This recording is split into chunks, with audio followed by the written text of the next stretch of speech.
മനസ്സെന്നുള്ള വിഷയത്തെക്കുറിച്ചാണ് നമ്മൾ ഇന്ന് സംസാരിക്കാനായിട്ട് പോകുന്നത്.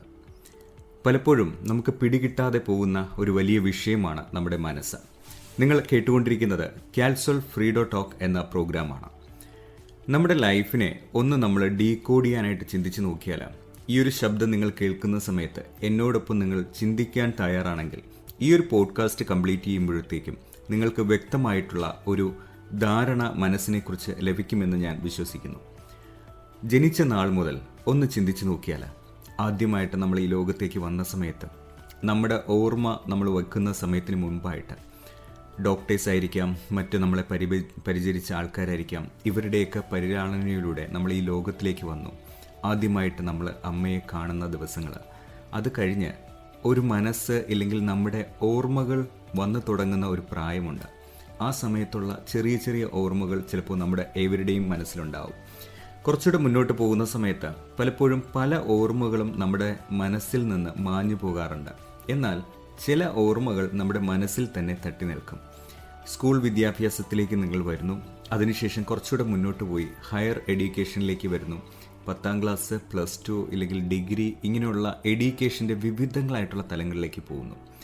ഇവിടെ മനസ്സെന്നുള്ള വിഷയത്തെക്കുറിച്ച് നമ്മൾ സംസാരിക്കുമ്പോൾ ചിന്തിക്കേണ്ടത്, നിങ്ങളൊരു 5ാം ക്ലാസ്സിൽ പഠിച്ചിരുന്ന സമയത്തുള്ള മനസ്സല്ല ഒരു കാരണവശാലും ഈ സമയത്ത്.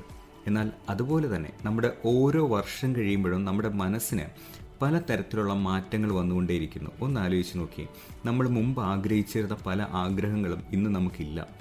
എന്നാൽ ഇന്ന് നമ്മൾ ആഗ്രഹിക്കുന്ന പല കാര്യങ്ങളും ആ ഒരു തുടക്ക സമയങ്ങളിൽ നമ്മൾ ചിന്തിച്ചിട്ട് പോലും ഇല്ലാത്ത കാര്യങ്ങളാണ്. ഇവിടെയാണ് നമ്മൾ വളരെ പ്രധാനമായിട്ട് മനസ്സിനെ നമ്മൾ പഠിക്കേണ്ടത്. മൈൻഡ് സെറ്റ് നമ്മൾ കൃത്യമായിട്ട് പഠിച്ച് അതിനെ പ്രാവർത്തികമാക്കിയാൽ മാത്രമാണ് നമ്മുടെ ജീവിതത്തിലും ബിസിനസ്സിലും നമുക്ക് വിജയിക്കാനായിട്ട് കഴിയുക. 3 കാര്യങ്ങളാണ് ഞാൻ നിങ്ങളുടെ മുമ്പിലേക്ക് വയ്ക്കുവാനായിട്ട് ആഗ്രഹിക്കുന്നത്. നമ്മുടെ മനസ്സിലേക്ക് ആവശ്യമുള്ളതും ആവശ്യമില്ലാത്തതുമായിട്ടുള്ള ധാരാളം കാര്യങ്ങൾ വന്നു ചേരാനായിട്ട് ഈ ലോകത്ത് അവസരമുണ്ട്. യൂട്യൂബ് വീഡിയോസ് ആണെങ്കിലും സോഷ്യൽ മീഡിയാസ് ആണെങ്കിലും പല തരത്തിൽ നമ്മൾ ഇടപഴകുന്ന ഓൺലൈൻ മീഡിയാസിലൂടെ നമ്മുടെ ഒന്ന് കണ്ണ് തുറന്നാൽ ഇമ്മീഡിയറ്റ് ആയിട്ട് നമ്മുടെ കൺഫ്രണ്ടിലേക്ക് വരുന്ന ധാരാളം ആവശ്യമുള്ളതും ഇല്ലാത്തതുമായിട്ടുള്ള കാര്യങ്ങളുണ്ട്. എന്നാൽ അവിടെ നമ്മൾ ശ്രദ്ധിക്കേണ്ട ഒരു ഏറ്റവും പ്രധാനപ്പെട്ട കാര്യം എന്ന് പറയുന്നത്, ലൈഫിൽ വിജയിച്ചിട്ടുള്ള ഏതൊരു മനുഷ്യനും ഫോക്കസ്ഡ് ആയിട്ട് നിന്നതുകൊണ്ട് മാത്രമാണ് അവരെന്തിനാണോ മുന്നോട്ട് പോകുന്നത് അതിനെ നേടിയെടുക്കുവാനായിട്ട് കഴിയുന്നത്. പലപ്പോഴും ഒരു സക്സസ് എന്ന് പറയുന്നത് ഒരു കാര്യത്തെ നമ്മൾ തീരുമാനിച്ചിട്ട് ആ തീരുമാനിച്ച കാര്യം നടത്തിയെടുക്കുന്നത് തന്നെയാണ്, അല്ലേ? അപ്പോൾ നമ്മൾ ഒരു കാര്യം തീരുമാനിക്കുന്നു, അതിനെ നമുക്ക് ഗോൾ സെറ്റിംഗ് എന്ന് പറയാം. അങ്ങനെ ഒരു ഗോൾ സെറ്റ് ചെയ്ത് കഴിഞ്ഞാൽ അതിലേക്ക് പോയിക്കൊണ്ടിരിക്കുന്ന സമയത്ത് നമ്മൾ അറിഞ്ഞുമറിയാതെ നമ്മുടെ മനസ്സ് പലതരത്തിലുള്ള മറ്റ് ചിന്തകളിലേക്ക് വരും. ആ ചിന്തകളിലേക്ക് പോകുന്നത് തെറ്റല്ല, അത് സ്വാഭാവികമാണ്. നമ്മൾ റോഡിലൂടെ പോകുന്ന സമയത്ത് നമ്മുടെ റോഡിൽ ചുറ്റുമുള്ള പല കാര്യങ്ങളും നമ്മൾ കാണുന്നുണ്ടാവും. ഒരു റെസ്റ്റോറൻറ്റിലേക്ക് പോകുമ്പോൾ അവിടെയുള്ള പല സാഹചര്യങ്ങളെയും നമ്മൾ കാണുന്നുണ്ടാവും. പുതിയ റിലേഷൻസ്, പുതിയ ആൾക്കാരൊക്കെ നമ്മുടെ ലൈഫിൽ വന്നു പോകും. എന്നാൽ നമ്മളൊരു ഗോൾ സെറ്റ് ചെയ്യുമ്പോൾ, പ്രത്യേകിച്ച് ഞാൻ ബിസിനസ് ഓണേഴ്സിനെ കുറിച്ച് സംസാരിക്കുകയാണെങ്കിൽ, ബിസിനസ് ഓണേഴ്സ് അവരുടെ ബിസിനസ്സിൽ കൃത്യമായിട്ടുള്ള ഒരു ഗോൾ എന്ന് പറയുമ്പോൾ, നമുക്ക് ഇത്രയും കസ്റ്റമേഴ്സിന് വേണം, ഇല്ലെങ്കിൽ ഇത്രയും സാറ്റിസ്ഫൈഡ് ആയിട്ടുള്ള കസ്റ്റമേഴ്സിന് വേണം, എൻ്റെ ലൈഫ് കൊണ്ട് ഇത്രത്തോളം ആൾക്കാർക്ക് പ്രയോജനം ഉണ്ടാവണം, എൻ്റെ മിഷൻ ഇതാണ് എന്നൊക്കെ നിങ്ങൾ ചിന്തിച്ച് ഒരു ഗോൾ സെറ്റ് ചെയ്ത് കഴിഞ്ഞിട്ട് ആ ഗോളിൽ ഫോക്കസ്ഡ് ആയിട്ട് നിൽക്കണമെങ്കിൽ നമ്മൾ ചെയ്യേണ്ട പ്രധാനപ്പെട്ട 3 കാര്യങ്ങളാണ് ഞാൻ ഷെയർ ചെയ്യുന്നത്. ഒന്ന്, എല്ലാ ദിവസവും നമ്മൾ സ്ട്രേഞ്ചർ സീക്രട്ട് എന്നുള്ള ശബ്ദം കേൾക്കുക. എന്തിനു വേണ്ടിയിട്ടാണ് ഇത് കേൾക്കുന്നത്? അപ്പോൾ നമ്മൾ പലപ്പോഴും നമ്മൾ കഷായം കുടിക്കുക എന്നൊക്കെ നമ്മുടെ നാട്ടിൽ പറയില്ലേ?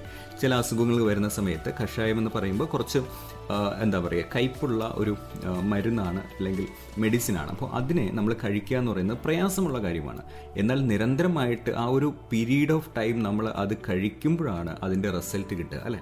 അപ്പോൾ ചിലപ്പോഴും നമ്മൾ ഒരു അല്പ ശതമാനമെങ്കിലും നമ്മൾ ഈ സ്ട്രേഞ്ചർ സീക്രട്ട് പോലെയുള്ള ശബ്ദങ്ങളൊക്കെ ആദ്യമായിട്ടൊക്കെ കേൾക്കുന്ന സമയത്ത് പല കാര്യങ്ങളും നമുക്ക് മനസ്സിലാവില്ല. ഇപ്പോൾ നിലവിൽ അതിൻ്റെ മലയാളം വെർഷൻ ഉള്ളതുകൊണ്ട് കുറച്ചുകൂടെ നമുക്ക് മനസ്സിലാക്കാം. ഇംഗ്ലീഷോ മലയാളമോ നിങ്ങൾക്ക് യൂസ് ചെയ്യാം. എന്നാൽ അത് എല്ലാ ദിവസവും കേൾക്കുന്നതിലൂടെ നിങ്ങളുടെ മനസ്സിനെ ഒരു ബൗണ്ടറീസ് സെറ്റ് ചെയ്യപ്പെടുകയാണ്. ബൗണ്ടറീസ് എന്ന് പറയുന്നത് അനാവശ്യമായ കാര്യങ്ങളിലേക്ക് പോവാതെ നിങ്ങളെ ഫോക്കസിൽ നിർത്താൻ നിങ്ങളെ സഹായിക്കുന്ന ഒരു ബൗണ്ടറീസാണ് സെറ്റ് ചെയ്യുന്നത്. ഒന്ന് നോക്കി, നമ്മൾ ഈ ചില ഉത്സവത്തിനും മറ്റ് സ്ഥലങ്ങളിലൊക്കെ കുതിരകളെ നോക്കിക്കഴിഞ്ഞാൽ ആ കുതിരകളുടെ കണ്ണുകളുടെ സൈഡിലേക്ക് ചെറിയൊരു മറവിന് വേണ്ടിയിട്ടൊരു കാര്യം വെക്കുന്നതായിട്ട് നിങ്ങൾ ശ്രദ്ധിച്ചിട്ടുണ്ടാവും.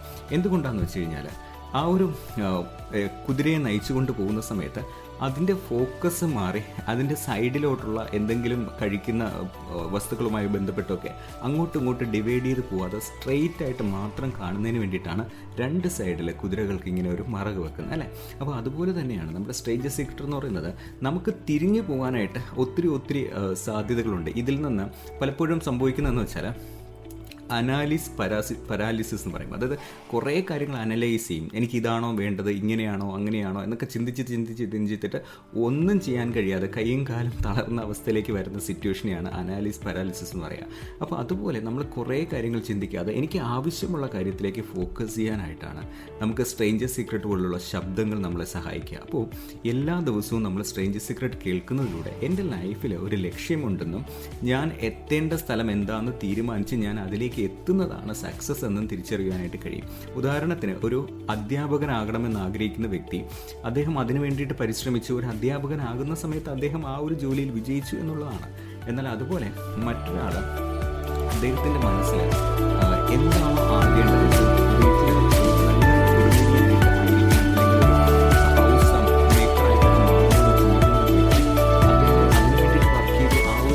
എത്തിക്കഴിയുമ്പോൾ അവരത് സക്സസ് ആണ്. സക്സസ് എന്ന് പറയുന്നത് പലപ്പോഴും നമ്മൾ പ്രീഡിഫൈനായിട്ട് ഓൾറെഡി സെറ്റ് ചെയ്തതിന് ശേഷം അതിലേക്ക് അടുക്കുന്നതാണെന്ന് നമ്മുടെ സ്ട്രേഞ്ചർ സീക്രട്ട് നമ്മളെ സഹായിക്കും. അതിനകത്ത് പറയുന്ന ധാരാളം കാര്യങ്ങൾ നമ്മളെ ചിന്തിപ്പിക്കുന്നതാണ്. ഉദാഹരണത്തിന്, ഒരു കപ്പൽ ഒരു എൻജിൻ സ്റ്റാർട്ട് ചെയ്ത് കടലിലേക്ക് പോകുന്നു. അതിന് കൃത്യമായിട്ടൊരു റൂട്ട് മാപ്പ് ഇല്ലെങ്കിൽ അത് എവിടെയാണ് പോയെത്തുക? ഇതുപോലെയാണ് നമ്മുടെ ലൈഫ്. വെറുതെ എൻജിൻ സ്റ്റാർട്ട് ചെയ്തിട്ട് അത് ഇങ്ങോട്ടാണോ പോകേണ്ടെന്ന് ഒരു ധാരണയില്ലാതെ കടലിലേക്ക് പോയാൽ കുറച്ച് മുന്നോട്ട് പോകുമ്പോൾ 4 സൈഡും കാണാനേ കഴിയില്ല. അത് വെറുതെ അകപ്പെട്ടു പോകും, അല്ലേ? അപ്പോൾ നമ്മൾ ഗോൾ ഇല്ലാതെ പോകുന്ന ലൈഫ് എന്ന് പറയുന്നത് ഇതുപോലെയാണ് എന്നുള്ള എക്സാമ്പിൾസുകൾ നമ്മുടെ സ്ട്രേഞ്ചർ സീക്രട്ടിൽ കേൾക്കുമ്പോൾ അത് കുറച്ചുകൂടെ നമുക്ക് ഫോക്കസ്ഡ് ആയിട്ട് ഗോളിൽ നിൽക്കാനായിട്ട് നമ്മളെ സഹായിക്കുമെന്നുള്ളതാണ്. 2, നമ്മൾ ഗോൾ എഴുതുന്ന സമയത്ത് നമുക്കൊരു പ്രധാനപ്പെട്ട ഗോൾ ഉണ്ടാവും. എന്നാൽ നമ്മൾ എല്ലാ ദിവസവും എഴുതുന്ന ഒരു ഗോൾ നമുക്ക് ആവശ്യമാണ്. എന്ന് പറഞ്ഞാൽ, ഒരു ബുക്ക് എടുത്തതിന് ശേഷം അതിൽ 2 പേജസ് ആണെങ്കിൽ അതിൻ്റെ ആദ്യത്തെ വലത് സൈഡിൽ ഞാൻ 10 ഗോൾസ് എഴുതുന്നു, ഇടത് സൈഡിൽ 10 ഗോൾ എഴുതുന്നു. ആ രീതിയിൽ നമ്മൾ ഡേറ്റും കൂടെ വെച്ചിട്ട് ഗോൾ എഴുതുകയാണെങ്കിൽ അത് നമ്മളെ ഫോക്കസ്ഡ് ആയിട്ട് നിൽക്കാനായിട്ട് സഹായിക്കും. ഞാൻ ഈ പറഞ്ഞു വരുന്നത് നമ്മുടെ മനസ്സിനെ കൺട്രോൾ ചെയ്ത് നിർത്താൻ വേണ്ടിയിട്ടാണ്. കാരണം ആ കൺട്രോൾ ഉണ്ടെങ്കിലേ ലോകത്തിൽ ഏതൊരു മനുഷ്യനും വിജയിക്കാൻ കഴിഞ്ഞിട്ടുള്ളൂ. അപ്പോൾ നമ്മൾ ആദ്യം വർക്ക് ചെയ്യേണ്ടത് നമ്മളിലേക്കാണ്. നമ്മുടെ മനസ്സിനെ കൃത്യമായിട്ട് ആവശ്യമുള്ള കാര്യത്തിലേക്ക് ഫോക്കസ്ഡ് ആയിട്ട് നിൽക്കാൻ നമ്മളെ സഹായിക്കുക എന്നുള്ളത്. അപ്പോൾ സ്ട്രേഞ്ചർ സീക്രട്ട് കഴിഞ്ഞാൽ നമ്മൾ ചെയ്യേണ്ടത് ഗോൾ ബുക്ക് എഴുതുക. 20 ഗോൾസ് നമുക്ക് എഴുതാനായിട്ട് കഴിയും. ചിലപ്പോൾ ആദ്യം എഴുതുന്ന ഒരു 5 ഗോൾ നിങ്ങൾക്ക് പർച്ചേസ് ചെയ്യാനുള്ള സാധനങ്ങളായിരിക്കാം. നിങ്ങളുടെ മുന്നോട്ടുള്ള യാത്രയിൽ നിങ്ങളെ സഹായിക്കുന്ന പർച്ചേസ് ചെയ്യുന്ന കാര്യങ്ങളായിരിക്കാം. ഒരു 5 കാര്യങ്ങൾ റിലേഷൻ ഇമ്പ്രൂവ് ചെയ്യുന്നതായിരിക്കാം. മറ്റ് 5 കാര്യങ്ങൾ നിങ്ങൾ പഠനവുമായി ബന്ധപ്പെട്ടതായിരിക്കാം. നിങ്ങളുടെ സെൽഫ് ഇമ്പ്രൂവ്മെൻറ്റ്സ് ആയിരിക്കാം. അങ്ങനെ ടോട്ടലി ഒരു 20 ഗോൾസ് നിങ്ങൾക്ക് എഴുതി അത് എല്ലാ ദിവസവും എഴുതുകയാണെങ്കിൽ, ഇതിൻ്റെ പ്രത്യേകത, ആദ്യത്തെ ദിവസം നമ്മളൊരു ഗോൾ എഴുതുന്നു, 20 ഗോൾ എഴുതി. അടുത്ത ദിവസം നമ്മൾ ആ എഴുതിയ 20 ഗോളിനെ നോക്കാതെ മറിച്ചതിന് ശേഷം പുതിയൊരു പേജിൽ എഴുതാനായിട്ട് ശ്രമിച്ചാൽ പലപ്പോഴും നമ്മുടെ മനസ്സിൽ നിന്ന് ഒരു ദിവസം കൊണ്ട് തന്നെ നമ്മൾ ഇന്നലെ എഴുതിയ കാര്യങ്ങൾ എന്താണെന്ന് വിട്ടുപോകും. അത് സ്വാഭാവികമാണ്. ഒന്ന് പ്രാക്ടീസ് ചെയ്ത് നോക്കൂ. വീണ്ടും നമ്മൾ ആ പഴയ പേജിനെ ഓപ്പൺ ചെയ്യാതെ തന്നെ നമ്മുടെ മനസ്സിൽ നിന്ന് എഴുതാൻ കഴിയുന്ന അത്രയും എഴുതുക. അതിനുശേഷം 20 എണ്ണം നമ്മൾ കംപ്ലീറ്റ് ചെയ്യുക. പുതുതായിട്ട് എഴുതേണ്ടി വന്നു കഴിഞ്ഞാലും എഴുതി കംപ്ലീറ്റ് ചെയ്യുക. വീണ്ടും നമ്മൾ 3-ാമത്തെ ദിവസവും അത് കംപ്ലീറ്റ് ചെയ്യുന്ന സമയത്ത് ഓരോ ദിവസം കഴിയുമ്പോഴും നമ്മുടെ മനസ്സിലേക്ക് എനിക്ക് ആവശ്യമുള്ള കാര്യങ്ങൾ ഇതാണ് എന്ന് നമുക്ക് ഫോക്കസ്ഡ് ആവും. പ്രത്യേകിച്ച് ഒരു ഉദാഹരണം പറഞ്ഞാൽ, എനിക്ക് ഇന്ന വ്യക്തിയുമായിട്ട് റിലേഷൻ ഇമ്പ്രൂവ് ചെയ്യണം എന്ന് ഞാൻ എഴുതുന്നു എന്നിരിക്കട്ടെ. ചിലപ്പോൾ അത് അച്ഛനായിരിക്കാം, അമ്മയായിരിക്കാം, മകനായിരിക്കാം, മകളായിരിക്കാം, ഭാര്യയായിരിക്കാം, നമ്മുടെ കോവർക്കറായിരിക്കാം, നമ്മളെ ഏതെങ്കിലും രീതിയിൽ സഹായിക്കുന്ന വ്യക്തികളായിരിക്കാം, ആരുമായിക്കോട്ടെ. അപ്പോൾ റിലേഷൻ ഇമ്പ്രൂവ് ചെയ്യണമെന്ന് എല്ലാ ദിവസവും എഴുതുന്ന വ്യക്തി ഒരു 7 ദിവസം 10 ദിവസം കഴിഞ്ഞിട്ട് അദ്ദേഹത്തിൻ്റെ മനസ്സിൻ്റെ ഉള്ളിൽ എൻ്റെ ഗോള് റിലേഷൻ ഇമ്പ്രൂവ് ചെയ്യാനാണെന്ന് അറിയാം. അപ്പോൾ നമ്മൾ ആ ഒരു വ്യക്തിയുമായിട്ട് ഏതെങ്കിലും രീതിയിൽ ഒരു തർക്കത്തിന് തുടങ്ങുമ്പോഴേ ഉള്ളിൽ നിന്നൊരു പിടുത്തം ഉണ്ടാവും. ഇല്ല, ഞാൻ എല്ലാ ദിവസവും റിലേഷൻ ഇമ്പ്രൂവ് ചെയ്യണമെന്ന് ചിന്തിക്കുന്ന ഒരു വ്യക്തി ഒരിക്കലും ഞാൻ ഇപ്പോൾ ഈ ഒരു പ്രശ്നം ഉണ്ടാക്കാൻ പാടില്ല, ഞാനൊന്ന് സൈലൻ്റ് ആവണം എന്ന് പറഞ്ഞ് നമ്മളെ കൺട്രോൾ ചെയ്യപ്പെടും. അപ്പോൾ നമുക്ക് വലിയ പ്രശ്നങ്ങളേക്കും സാധാരണ രീതിയിൽ നമ്മൾ എടുത്തു ചാടി ആൻസർ ചെയ്യുമെങ്കിൽ ഇവിടെ റിലേഷൻ ഇമ്പ്രൂവ് ചെയ്യാൻ ആഗ്രഹിക്കുന്ന വ്യക്തി ഒരിക്കലും ആ റിലേഷനെ ബ്രേക്ക് ചെയ്യാനായിട്ട്, പൊട്ടിച്ച് കളയാനായിട്ട് നമ്മൾ വിട്ടുകളയില്ല എന്നുള്ളതാണ്. അപ്പോൾ ഇതുപോലെ നമ്മൾ ഗോളിലേക്ക് നമുക്ക് ആവശ്യമുള്ള കാര്യങ്ങൾ ചെയ്യുക. ഇത് റിലേഷൻ്റെ കാര്യം മാത്രമല്ല, പർച്ചേസിൻ്റെ കാര്യത്തിലും നമുക്ക് നമ്മുടെ മനസ്സ് പല കാര്യങ്ങളും കാണുമ്പോൾ പെട്ടെന്ന് പർച്ചേസ് ചെയ്യണമെന്ന് പറയും. പക്ഷേ നമുക്ക് വാങ്ങാനുള്ള ഏറ്റവും ഏറ്റവും പ്രധാനപ്പെട്ട 5 കാര്യങ്ങൾ നമ്മുടെ ലിസ്റ്റിലുണ്ടെങ്കിൽ അത് വാങ്ങിയിട്ടേ ഞാൻ അടുത്ത കാര്യങ്ങൾ വാങ്ങത്തുള്ളൂ. അപ്പോൾ പുതുതായിട്ടൊരു കാര്യം വന്നാലും നമ്മൾ ലിസ്റ്റിൽ വയ്ക്കും. ഈ 5 എണ്ണം തീർന്നതിന് ശേഷം ആ ലിസ്റ്റിൽ ആഡ് ചെയ്യാം. അല്ലാതെ ഇമീഡിയറ്റ് പർച്ചേസ് ഒഴിവാക്കാനായിട്ട് കഴിയും. അപ്പോൾ നമ്മുടെ മനസ്സിനെ കൺട്രോൾ ചെയ്ത് നിർത്താനായിട്ട് രണ്ടാമത് നമ്മുടെ ഗോൾ ബുക്കിന് ഗോൾ എഴുതുന്ന ശീലത്തിന് നമ്മളെ സഹായിക്കുമെന്നുള്ളതാണ്. ഈ ഒരു വോയിസ് കേൾക്കുന്ന ഏതൊരാളും നിങ്ങൾ ചിലപ്പോൾ കാറിലായിരിക്കാം, ചിലപ്പോൾ അല്ലാതെ ഹെഡ്ഫോൺ ഉപയോഗിച്ച് കേൾക്കുന്നുണ്ടായിരിക്കാം. ഒരു തീരുമാനം എടുക്കാമെന്നുണ്ടെങ്കിൽ ഞാൻ ഉറപ്പ് പറയുന്നു, അടുത്ത 5 വർഷം കഴിഞ്ഞ്, ഒരു 10 വർഷം കഴിഞ്ഞ് നിങ്ങളെ തോൽപ്പിക്കാൻ ഒരാൾക്കും കഴിയാത്ത രീതിയിൽ നിങ്ങൾക്ക് വലിയൊരു ശക്തിയിലേക്ക് എത്തുവാൻ കഴിയും. ഇത്രയും വർഷങ്ങൾ കാത്തിരിക്കണമെന്നല്ല, ഒരു 30 ദിവസം നിങ്ങളിത് ചെയ്താൽ പോലും നിങ്ങൾക്ക് വ്യത്യാസം അറിയാൻ കഴിയും. സ്ട്രേഞ്ചേഴ്സുകൾ കേൾക്കുക, അതോടൊപ്പം തന്നെ ഗോൾ ബുക്ക് എല്ലാ ദിവസവും എഴുതുക.